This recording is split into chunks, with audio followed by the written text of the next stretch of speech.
Thanksgiving and the holiday season, you may be thinking about a donation to charity.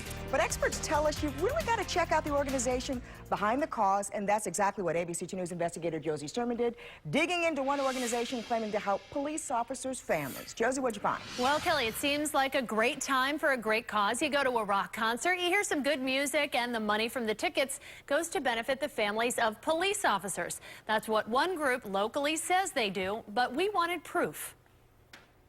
We can't find any filings anywhere. Can you answer that? Where does the money actually go? Consider it heavy metal with a heart. That was the pitch behind a local organization that claims to be a nonprofit. They staged a series of concerts in White Marsh that they said would help them pay for funerals for fallen officers, for scholarships for their children, and even potentially one day a memorial to the men and women in blue who die outside the line of duty. But we couldn't find any official paperwork, so we started asking what happens to the money. Experts tell us it should be a fairly easy thing to explain. That's the main thing. And there has to be a paper trail, has to be accountability. And tonight at 11, what we found when we started digging into the group called Fallen Blue, and we'll show you what changes they made after we started asking questions. And as we said right at the beginning, you've got to ask questions before you donate, and you're going to answer some for us tonight. Heather Iliff with Maryland Nonprofits. Talk about, first and foremost, why is it important to sort of dig in and find out a little bit about these organizations and nonprofits before you give them any of your money?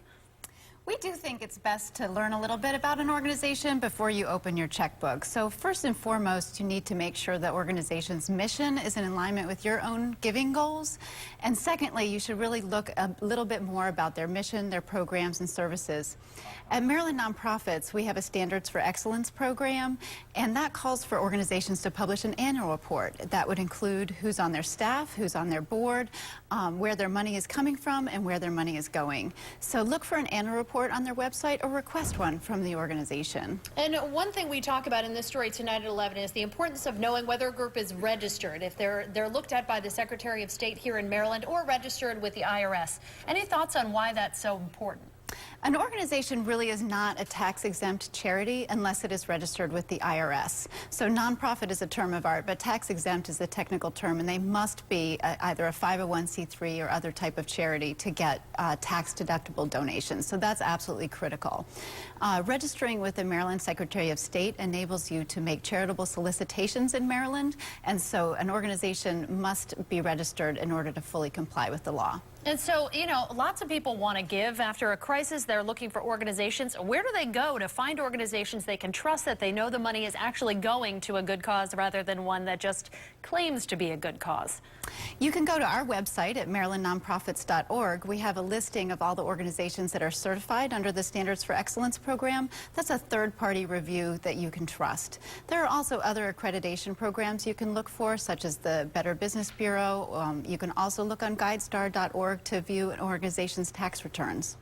And you think this is really important because if you're going to give your money away, you should not just think with your heart, you really have to think with your head. You have to make a sensible decision to make sure it's being well used.